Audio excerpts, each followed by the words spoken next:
حضرت سیدنا امام حسین رضی اللہ تعالیٰ عنہ کی شہادت کے حوالہ سے یہ اجتماع ہے۔ امت مسلمہ کچھ آزمائشوں کا شکار ہے، کچھ ہمارے ذہن اس طرح کے ہو گئے، عام آدمی سے لے کر بڑے آدمی تک کہ کوئی بات بڑی جلدی ہمارا ذہن قبول ہی نہیں کرتا۔ کسی دوسرے کی طرف جانا یا کوئی اور بات کرنا یہ تو بڑی لمبی بات ہے، عام جو سادی باتیں ہیں وہ بھی ہمارے ذہن مشکل سے قبول کرتے ہیں۔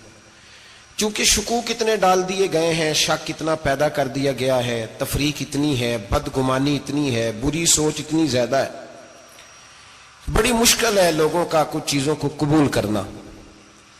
ہم لوگ جو ڈیوٹی کرتے رہتے ہیں تھوڑی تھوڑی، تو ہم اصل میں اذان دیتے ہیں، صرف اذان دیتے ہیں کہ چلو بتا دے لوگوں کو کہ نماز کا وقت ہو گیا ہے، باقی اس سے زیادہ ہم اپنی حیثیت نہیں سمجھتے۔ اذان دینا ذمہ داری ہے، تو اللہ تعالیٰ جب تک موقع دے گا اذان ہوتی رہے گی۔ کچھ لوگ صحابہ کے بارے میں کمزور جملے بولتے ہیں، غلط باتیں کرتے ہیں، کچھ اہل بیت نبوت کے بارے میں غلط باتیں کرتے ہیں۔ یہ صرف سنی ہے جو حق چار یار کا نعرہ بھی کھل کے لگاتا ہے، اور یہ نعرہ حیدری یا علی بھی کھل کے لگاتا ہے۔ یہ اللہ نے صرف ہمیں مقام، وہ الگ بات ہے کہ ہم لوگ سننے کو تیار نہیں، سمجھنے کو تیار نہیں کہ اللہ نے ہمیں مرتبہ کتنا عطا فرمایا ہے۔ یہ صرف ہماری امام حسین کی شہادت کا کچھ تھوڑا سا پس منظر۔ شہادت ہمارے ہاں بیان ہوتی ہے اس انداز میں کہ لگتا ہے کہ کسی مظلوم بندے کو کسی نے پکڑا ہوا تھا تو وہ سارے اسے مار رہے تھے اور وہ منتیں کر رہا تھا کہ مجھے نہ مارو۔ اتنی ہائے ہائے کی جاتی ہے کہ محسوس ہوتا ہے کہ امام علی مقام بڑے پریشان تھے کہ کسی طریقے سے، اور ان کا خاندان بڑا تکلیف میں تھا کہ جلدی کہیں کربلا سے نکل جائیں۔ حالانکہ اس دھرتی پہ، اس کائنات پہ صبر، شجاعت، استقامت اور حوصلہ جس سے کائنات سیکھے گی وہ صرف امام حسین ہی ہے۔ اتنے بڑے صابر آدمی کے بارے میں اس طرح کا رویہ اختیار کرنا کہ وہ تو گویا اس طرح کر رہے تھے کہ بس کسی طریقے سے میری تو یہ امام حسین کی مظلومیت سنا کے لوگوں کو اس طرح کا کر دیا جاتا ہے، یہ انداز بتایا جاتا ہے کہ شاید واقعہ کربلا رونے دھونے کا نام ہے، حالانکہ بات یہ نہیں ہے۔ یزید کی لشکر جو امام حسین کے مقابلے میں آیا، امام حسین کے لشکر کی تعداد 72 تھی، تو یزید نے 22,000 آدمی، مجھے بتائیے 72 کا 22,000 سے کوئی مقابلہ ہوتا ہے؟ بولیے۔ عمر بن سعد نے پھر عبید اللہ ابن زیاد کو لکھا کہ 22,000 بندے تھوڑے ہیں، کچھ بندے زیادہ بھیج۔ تو عمر بن سعد کو عبید اللہ ابن زیاد کہنے لگے کہ تو پاگل تو نہیں ہو گیا، 72 کے لشکر کا 22,000 بھیجا، اور کتنا بھیجوں؟ تو اس نے کہا تمہیں یہ نہیں پتا یہ لوگ کون ہیں؟ یہ مولا علی شیر خدا کی اولاد ہے، ان میں ایک ایک شخص ایسا ہے جو 1,000 کے مقابلے میں لڑنا جانتا ہے۔ تو یہاں کمزوری دکھائی جاتی ہے، ہمارے بچے سمجھنے لگے ہیں کہ یہ شاید کوئی ایسی داستان ہے، اور اس طرح کا ماحول ٹی وی پہ میں دیکھ رہا تھا، اس طرح کا ماحول بنایا جاتا ہے جیسے کوئی خوف ہے، یعنی واقع کربلا کوئی ایسا واقعہ جسے دیکھ کے خوف طاری ہو جائے، بچے راتوں کو ڈریں، وہ اکیلے درخت دکھائے جا رہے ہیں اور تیر دکھائے جا رہے ہیں۔ او یار کیا قوم کی تربیت کر رہے ہیں؟ واقعہ کربلا حوصلے کا نام ہے، دلیری کا نام ہے۔ سنیں بات اصل میں کیا تھی، بڑے ٹھنڈے دماغ سے میری بات کو سمجھیے گا۔ حضرت مولا علی شیر خدا کے بعد مسلمانوں کے متفقہ امیر بنے تھے حضرت امیر معاویہ۔ انہیں امیر کس نے بنایا تھا؟ امام حسن نے، حضرت علی کے بڑے صاحبزادے۔ حضرت امام حسن نے ان سے صلح کی، انہیں خلافت دی، اور صحیح بخاری میں نبی پاک نے فرمایا تھا میرا بیٹا حسن سردار ہے، جب مسلمانوں کی جماعتوں میں لہو بہ جائے گا تو حسن ان کی صلح کرا دے گا۔ وہ صلح امام حسن نے کرائی، جناب امیر معاویہ امیر بن گئے۔ حضرت امیر معاویہ رضی اللہ تعالیٰ عنہ بڑا پیار کرتے تھے نبی پاک سے، بڑا احترام کرتے تھے حضور کے خاندان کا۔ ان کی جو اجتہادی خطائیں ہیں وہ اپنی جگہ پہ موجود ہیں، چونکہ امام حسن نے ان سے صلح کر لی، لہذا ہم بھی ان کے بارے میں کوئی جملہ کہنے کے مجاز، ہماری مجبوری امام حسن ہے، اس لیے کہ جسے امام حسن صحیح کہے پھر امام حسن کے ماننے والے کو اسے غلط نہیں کہنا چاہیے۔ حضرت امیر معاویہ رضی اللہ تعالیٰ عنہ کا جب وصال ہوا تو حضرت امام حسن پہلے ہی ان سے وصال کر گئے، آپ کو زہر دے دیا گیا، آپ شہید ہو گئے۔ امام حسین موجود تھے، تو یزید کے بارے میں لوگوں نے کہا جناب امیر معاویہ سے کہ یہ ٹھیک ہے، مناسب ہے، اور بہادر ہے، دلیر ہے. وہ جو ہوتے ہیں نا خوش آمدی ٹولہ، ہمارے ملک میں جو اچھی خوشامد کرے اسے اچھی وزارت ملتی ہے، اچھی وزارت اسے دیتے ہیں. جو ذرا صحیح بدتمیز بھی ہو اور صحیح وکالت کرنے والا اسے وزارت صحیح دیتے ہیں. تو حضرت امیر معاویہ کے گرد بھی کچھ ایسے لوگ تھے، انہوں نے آپ سے کہا کہ یزید کو نامزد کر دیں. تو آپ نے یزید کو بلایا، حوالہ مجھ سے دیکھ لیجئے گا. بلا کے فرمایا کہ 3 بندوں کے سامنے اپنی خلافت پیش کرنا، اگر وہ تجھے مان جائیں تو امیر بن جانا، نہ مانے تو چپ کر کے گھر بیٹھ جانا.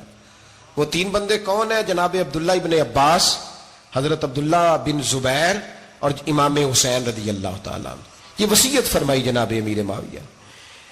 ہوا یہ کہ یزید جب امیر بنا نا، 2-3 چیزیں ہوتی ہیں جب کسی بندے کو قابو کرنا ہوتا ہے، 2-3 4-5 چیزیں ایسی ہوتی ہیں جس سے بندہ قابو آتا ہے. تو اس نے بھی فوری طور پہ، یزید نے دیکھا میرے لیے مسئلہ کیا بن سکتا ہے. ولید بن عتبہ اس وقت مدینے کا گورنر تھا. یزید نے اس کو خط لکھا کہ امیر عرب کا رواج آج بھی ہے کہ جب تک نئے خلیفہ کی بیعت نہیں ہو جاتی پرانے کے انتقال کی خبر ہی نہیں دیتے، اس کو رکھے رکھتے ہیں. یہ ان کا طریقہ ہے. وہ کہتے ہیں کہ ولی عہد اچھی طرح قبضہ کر لے پھر بتائیں گے. حضرت امیر معاویہ کا وصال ہو گیا، بتایا نہیں. یزید نے اب کیا کیا، کیونکہ بڑا چلاک آدمی تھا، بڑا شاطر تھا، بڑا تیز تھا، بڑا عجیب اس کا مزاج تھا. یہ چلاک لوگ زندگی میں ہمیشہ دھوکہ کھاتے ہیں. چلاکیاں انسان کو گراتی ہیں اور اتنا منہ چھیل جاتا ہے کہ منہ پہچانا ہی نہیں جاتا. بندہ اپنے آپ کو رب رسول کے حوالے کر دے تو اللہ بڑی بہترین جزائیں عطا کرتا ہے. یہ لوگ تیزی دکھاتے ہیں بعض. تو یزید بھی تیزی دکھانے والا تھا. اس نے ولید کو خط لکھا کہنے لگا کہ فوری طور پہ عبداللہ ابن عباس کو بلاؤ اور اسے کہو میری بیعت کریں. یہ جو بیعت ہوتی تھی نا، یہ بھی سن لے کیا ہوتی تھی. یہ بیعت حلف ہوتا تھا. حلف کہ میں اللہ رسول کے نام پہ حلف دیتا ہوں کہ میں یزید کی اطاعت کروں گا، میں اس کے خلاف کوئی بغاوت نہیں کروں گا. یہ بیعت لوگ سمجھتے ہیں کہ بس ہاتھ پکڑنے کا نام بیعت تھا. اس بیعت کا متبادل جمہوری ملکوں کے اندر ووٹ آیا ہے، اس کا متبادل لفظ.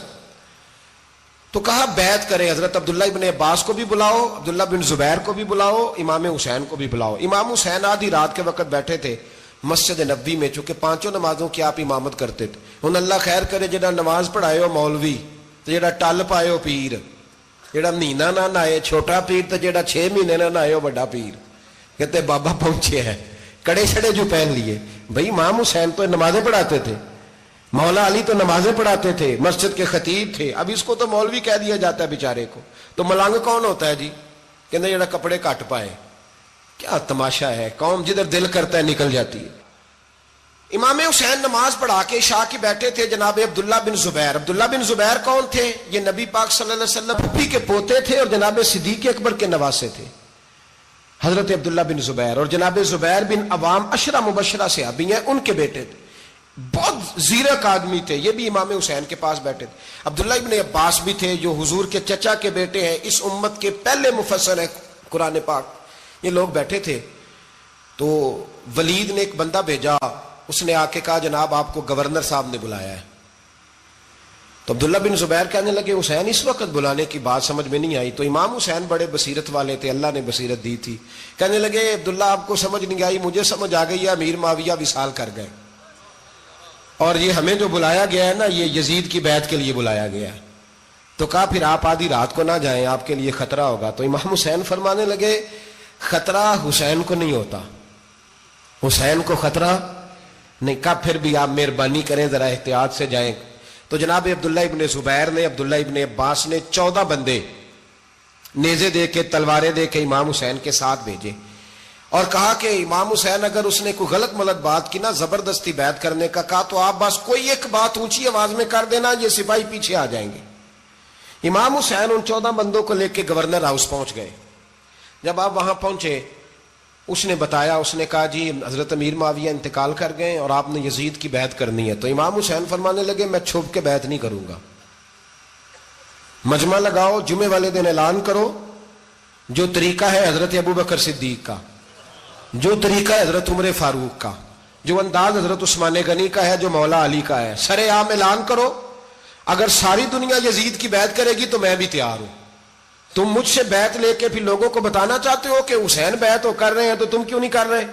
میں عام آدمی نہیں ہوں لہذا چھپ کے بیعت نہیں کرتا. جب یہ بات کی نا تو ولید بڑا نرم دل تھا اور امام حسین کی شان کو جانتا تھا. وہ جانتا تھا یہ نبی پاک کا خاندان ہے. اس نے کہا جی مجھے تو حکم تھا، باقی آپ حضور کے نواز ہیں، میں کر کچھ. وہاں ایک بڑا بدبخت شخص بیٹھا تھا، عبد الملک بن مروان. وہ ولید سے کہنے لگا کہ اگر حسین آج تمہارے ہاتھ سے نکل گئے تو تمہارے لیے بہت بڑا مسئلہ کھڑا ہو جائے، انہیں جانے نہ دینا، یا بیعت کراؤ یا ان سے کہو جنگ کے لیے تیار ہو. تو امام حسین رضی اللہ تعالیٰ عنہ کے کانوں میں آواز گئی تو فرمانے لگے ابن مرجانہ، اگر تیرے اندر جرت ہے تو آ سامنے حسین کے، اس کے کانوں میں باتیں نہ کر، کانا پھوسی نہ کر، باہر آ میدان میں، شرارت نہ کر، باہر آ، میں تمہیں ابھی بتاتا ہوں کہ حسین سے مقابلہ کرنے کا انجام کیا ہے. یہ کہہ کہ امام حسین باہر نکلے، اپنے بھائی محمد بن انفیہ کو بلایا، عبداللہ بن زبیر، عبداللہ ابن عباس، ڈھیر سارے لوگ اکٹھے ہو گئے. فرمایا یہ معاملہ ہے، اب کیا کرنا ہے. یاد رکھیں ووٹ برادری کا نہیں ہوتا، ووٹ برادری کا نہیں، ووٹ دین کا ہوتا ہے. جو بندہ دین کے، ملت کے، مذہب کے معیار پہ پورا نہ ہوتے اسے حکمت کے تحت بھی ووٹ دینا جائز. ہاں یہ بات سچی ہے تو بہرحال سچی ہے، یہ یاد رکھ لے. ہمارے ووٹ سے کوئی ایم این اے، ایم پی یہ جتنے ظلم کرے گا ووٹ دینے والا اس کے ظلم میں شریک ہوگا، بالکل 100%. یہ لکھ لیں بات. ہم اس وقت بڑی جلدی، پتہ نہیں ہمیں کیا مسئلہ ہو جاتا ہے، اتنی مصیبت انہیں نہیں بنی ہوتی، نہیں یہاں بنی ہوتی ہے. خدا کا خوف کریں. امام علی مقام ووٹ ہی مانگ رہا تھا نا یزید، اور پھر اس نے بڑے بڑے لالچ دیے. اس نے کہا کہ آپ 5-4 صوبے ہیں جس کی گورنری مرضی رکھ لیں، دولت آپ کی مرضی کی. تو پھر آج ہمیں بھی لوگ مشورہ دیتے ہیں، کہتے ہیں مسجد میں سیاست نہیں ہونی چاہیے. میں نے کہا کیا کریں، یہ امام حسین ہمیں مجبور کر گئے، کوئی نہ کوئی بات کرنی پڑ ہی جاتی ہے.